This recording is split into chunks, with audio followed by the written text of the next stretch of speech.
education, and we're looking at another case study here, looking at an implant that has been in for some years now. It wasn't done here at our office, but we're just going to look at that. It's probably been about 5 years for this implant from what the patient said. But let's evaluate this from just a perspective of looking at the other teeth and then looking at that implant that was placed, done by a periodontist, and did a great job.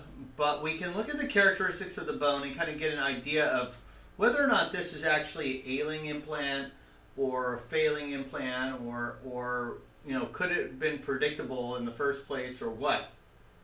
There's a little bit of bone loss on the distal area, and is that going to be a problem? And so let's look at the treatment assessment profile real quick.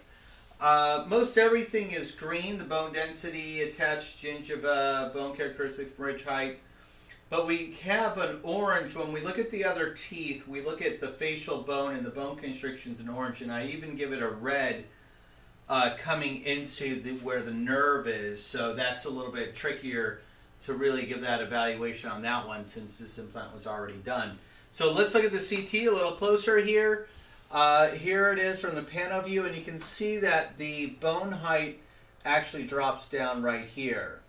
And you see this ditching of the bone here. So if anybody makes a comment and says, well, implants aren't ditching the bone down, here's exactly what I'm talking about, where the bone starts ditching down when you drag that implant down further and further. That is the top of the implant right there, and this is a little below it, and this is right about at the height. So there is some bone loss. This is unfortunately not totally atypical, but let's look at a tooth next door. So let's look at, we can look at this canine here, and let's take a look at that.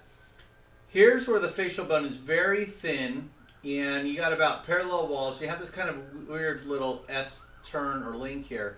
So that's why I give the constriction, and I give it, you know, not the best, you know, here's your constriction going on here.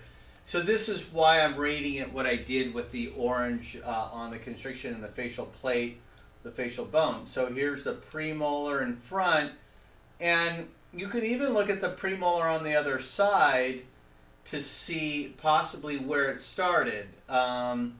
So let's do that. If we look at the other side, he still has a premolar there, and that would be this one here. So look at how interesting the shape is of this tooth. Let's bring it a little bit more in there. There we go. So this is actually right down. Look how narrow that premolar is. He must have it, gosh, is that even sideways? Wow, let's look at that. Yeah, okay, that's why. That's why it looks so odd. This tooth is actually rotated completely. You know, here's the mesial distal sides of the tooth, but it's going from a facial to lingual side going into the mesial distal direction. That's why it's this weird spacing, and it's kind of funny because he did have orthodontics done, so I'm not so sure. The spacing actually looks very similar here between the teeth here with the implant as it does here. So I'm assuming that that was a very similar situation. So what happens with cases like this, I see this with orthodontic cases where people have primary teeth, the ridge is very narrow or becomes more narrow in those cases. So that's a kind of a interesting scenario here, because the bone width looks fairly narrow here too, and it looks more like there might have been, well, you would have thought maybe a primary tooth here. So looking at this too, it looks like there was a graft done around this site and grafted on the outside of this weird narrow bone scenario. So this is very interesting too. Look at that graft. Look how that's healed up. I'm not sure what kind of graft was used, unfortunately. Definitely is a particulate graft. The question is, what kind of membrane did they use, and how did they maintain that long enough so that the bone actually grew around and through. It looks pretty thorough, so it must have been more like a blowout or something of that tooth initially to be able to actually bridge and get that bone to go across. So maybe that's why we have what it looks like to be bone loss around this distal edge here. So, you know, all in all, if that's the case of how they got an implant in here, I think they did a great job.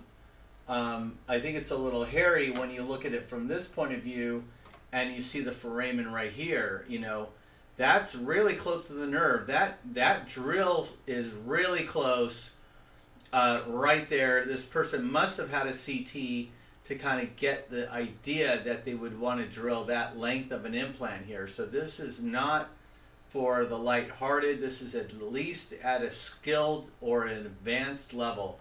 I would say for if this were native bone here, then it would be a skilled level. But to add the bone and get this implant in between the nerve, that is an advanced level for sure.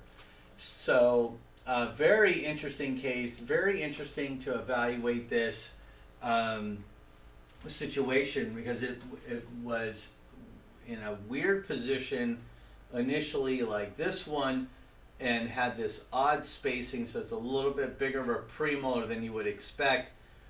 They did put a fairly narrow, they were very conservative on the diameter of the implant that they put into this site, and I think it's mostly because they didn't trust that their graft probably was going to work out as well as it did.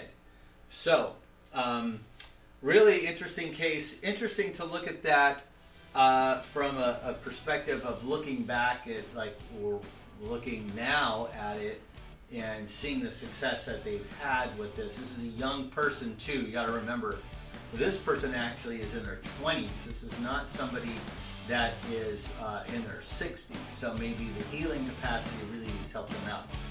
So anyway, thanks for joining us, or joining me, and like us on Facebook and subscribe on YouTube, and please leave a comment if you have not. If you can also join us for our live stream, check us out.